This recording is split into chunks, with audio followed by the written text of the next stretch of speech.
कहती है कि 5 जगह से अशांति हमारे घर में प्रवेश करती है। 5 जगह से अशांति हमारे घर में आती है, 5 जगह से अशांति हमारे घर में प्रवेश करती है। 5 जगह से अशांति हमारे घर में प्रवेश कर रही होती है। पहला है संसार से, दूसरा है संपत्ति से, तीसरा है संबंधों से, चौथा है स्वास्थ्य से और 5वां है संतान से।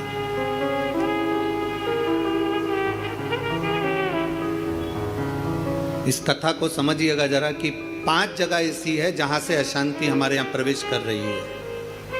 उसमें 5 जगह में एक जगह संपत्ति भी कही है।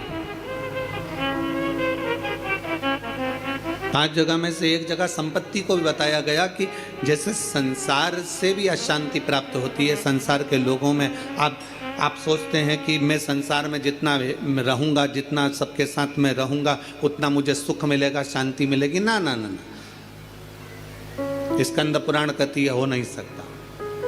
संसार के लोगों के लिए आप दुनिया भर का कितना भी सुख प्रदान कर दीजिए, किसी के लिए आप अपनी जान भी निकाल कर रख दीजिए, संसार के लोगों के लिए आप अपनी पूरी संपत्ति भी लुटा कर रख दीजिए, संसार के लोगों के लिए अच्छे से अच्छा वस्त्र, आभूषण, माणिक, मोती, रतन जो कुछ दे सकते हो दे दीजिए। उसके बाद भी संसार के लोग कहे बिना रह नहीं सकते।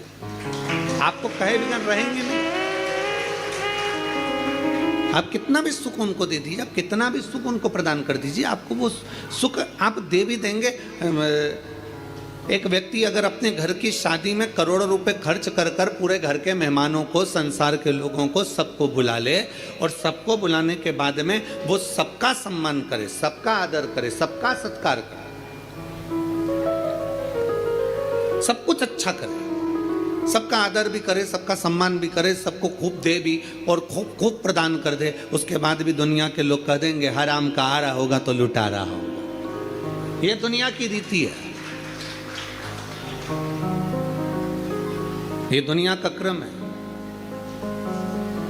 संसार का व्यक्ति जितना आप विचार करेंगे कि मैं संसार के अंदर रहूं, लोगों के अंदर विराजमान रहूं, मुझे यश ही यश मिले, तो बहुत मुश्किल है।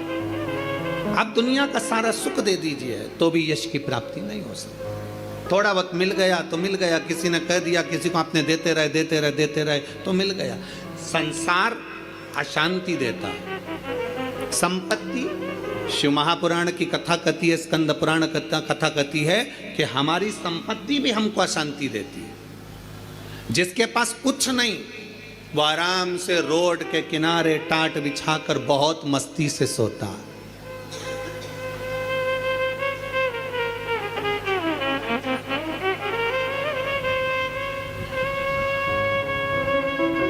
और जिसके पास में बहुत कुछ है, सारी संपदा भरी पड़ी हुई है, सारी दौलत भरी पड़ी हुई है, सुंदर बंगला है, डनलप का गद्दा है, एसी भी लगा है, पलंग भी लगा है, नौकर चाकर सब कुछ लगे हैं, सब कुछ, तो भी उसको नींद नहीं आती है। कितना सुंदर कहा गया शिव महापुराण के अंतर्गत, कितनी सुंदर बात कही गई कि शिव महापुराण की कथा, कई लोग कहते हैं गुरुजी आपकी कथा होती है तो वहां 1 किलोमीटर दूर तो गाड़ी रोक दी जाती है। शिव महापुराण की कथा होती है तो पैदल चलकर बहुत दूर तक जाना पड़ता है, बहुत दूर तक।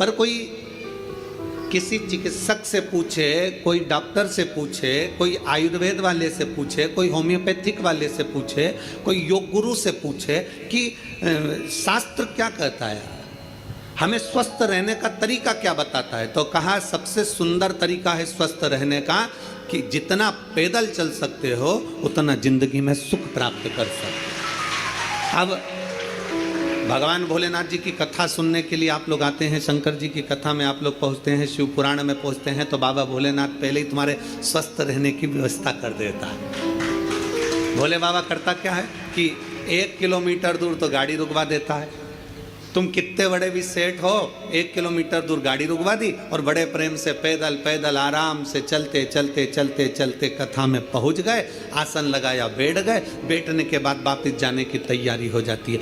शिव महापुराण की कथा कहती है संपत्ति सुख नहीं देती, संपत्ति अशांति दे देती। संपत्ति शांति नहीं दे सकती, वैभव दे देगी।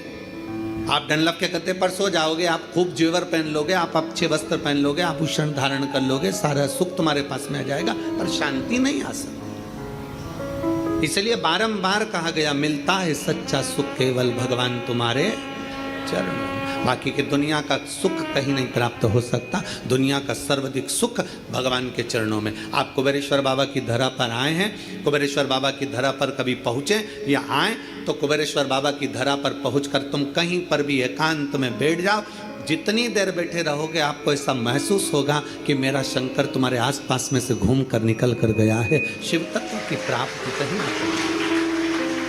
आप जितनी देर बैठोगे, परमात्मा के चरणों में जितनी देर विराजमान हो, परमात्मा के चरणों में जितनी देर बैठे हो, उतनी देर तुम्हें शांति है, उतनी देर आनंद है। तो शांति नहीं है, संपत्ति में शांति नहीं है। शिव तत्व कह रहा है संबंधों में शांति नहीं है। जितने संबंध बनाते चले जाओगे, नहीं साहब हमने इनको हमारा भाई बना लिया, घर का भाई नहीं बनी लिया, भाई बना के बैठे। नहीं साहब इसको हमने हमारी बेटी बना लिया, घर की बहन बेटी को साड़ी नहीं दिला रही और दूसरी बेटी बनाते फिर। नहीं साहब इनको हमने हमारा काका जी बना लिया, तो घर का काका जमीन और जायदाद के लफड़े में पड़ा, आज तक नहीं सुलझ रहा और एक और काका बना के तैयार कर लिया। नहीं साहब ये हमारी बुआ है, नहीं साहब ये हमारा ये है। नहीं, संबंध जितने जितने संसार के लोगों से जोड़ोगे, शिव पुराण कहती है जो हमारा संबंध है जितने लोगों से जुड़ा है उतना ठीक है, पर अलग से कोई संबंध जोड़ने का प्रयास मत करो। अलग से परमात्मा को जोड़ने का प्रयास करो तो जीवन की सार्थकता, जीवन की सार्थकता। परमात्मा को जोड़िए, परमात्मा को अपने करीब लाने का प्रयास करिए, परमात्मा को अपने नजदीक लाने का प्रयास करिए। परमात्मा को अपने करीब में जितना जितना लेकर आओगे, उतना उतना सुख और शांति आपके जीवन में आती चली जाए। उतनी शांति, उतना सुख। संसार से, संपत्ति से और संबंधों से शांति की अनुभूति नहीं है। संबंध भी हमको अशांति देते हैं। किसी ने कुछ कह दिया, मन अशांत हो गया, किसी ने कुछ बोल दिया, मन अशांत हो गया, कहीं किसी ने कुछ कहा, अपन घर से निकल कर चले गए, मन अशांत हो गया। अच्छा जरा सा विवाद हुआ, लोग घर छोड़कर चले जाते हैं। हमको ये समझ में नहीं आता कि घर में तुम रहकर भी शांति का अनुभव नहीं कर पाए तो क्या छिपरा जी के तट पर जाकर, गंगा जी के तट पर जाकर, नर्मदा जी के तट पर जाकर, किसी तीर्थ में जाकर, सबको छोड़कर, अकेले घर से निकलकर, घर के बाहर जाकर क्या तुम्हें शांति मिल जाएगी? जम के बोलो जरा, नहीं मिल सकती। घर छोड़कर शांति का अनुभव नहीं हो सकता।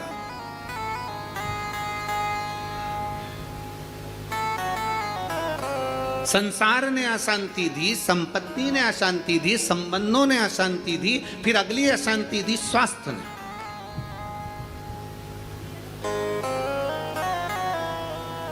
घुटने दुखने लगे, कमर दुखने लगी, पीठ दुखने लगी, अशांति होने लगी, अब मैं बहुत बीमार रहने लगी।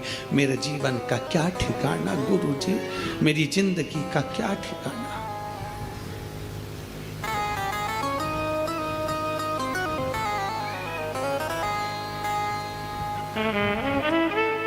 कभी अगर मौका लगे ना, एक बार भविष्य पुराण का अध्ययन करिएगा। गीता प्रेस गोरखपुर की भविष्य पुराण लीजिए और उसका अध्ययन करिए।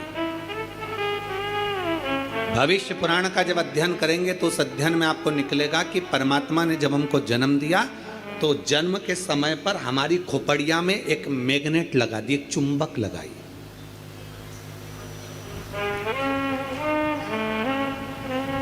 परमात्मा ने हमारी खोपड़िया में, हमारे मस्तिष्क में, हमारे भेजे में, हमारे सिर के अंदर, हमारे मस्तिष्क में एक चुंबक लगा।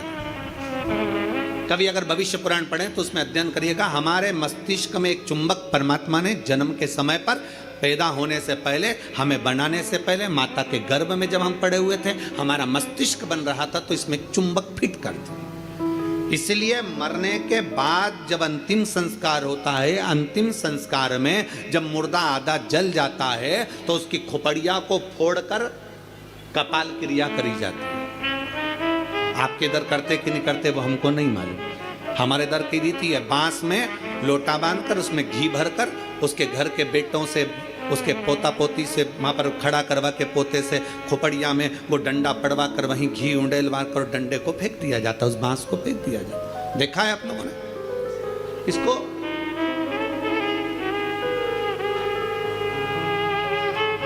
भगवान जब हमें जन्म दिया, परमात्मा ने जब हमको पैदा करा, उस समय पर माथे में, मस्तिष्क में, भेजे में एक चुंबक लगा।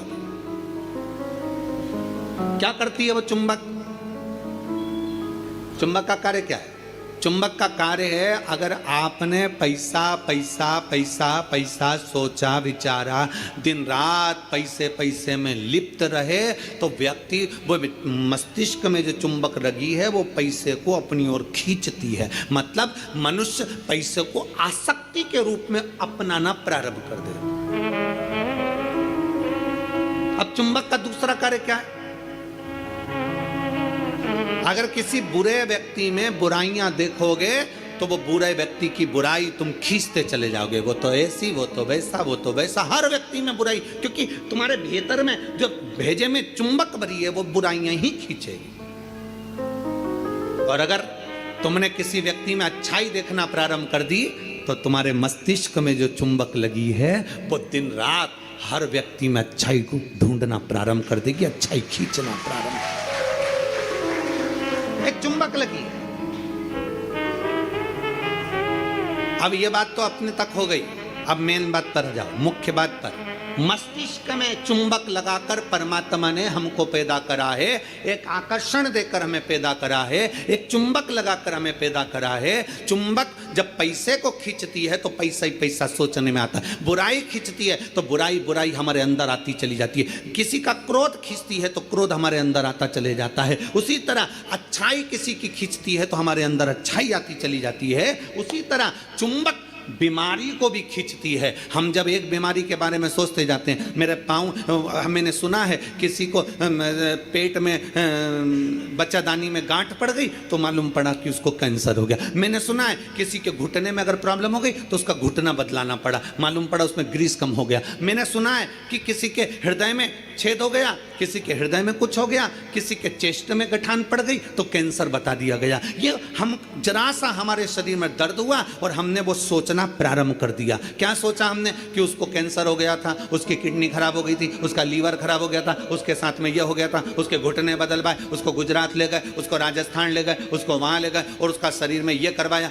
आंख में प्रॉब्लम हुई तो आंख के बारे में सोचते रहे, सोचते रहे, सोचते रहे। अर्थात हमने इतनी बीमारी का सोच लिया, इतनी बीमारी का सोच लिया, बीमारी वो थी नहीं, पर हमने सोच सोच के चुंबक जैसे उसको खींच कर अपने अंदर वो बीमारी को इकट्ठा कर लिया, आखिरी में वो बीमारी हो गई।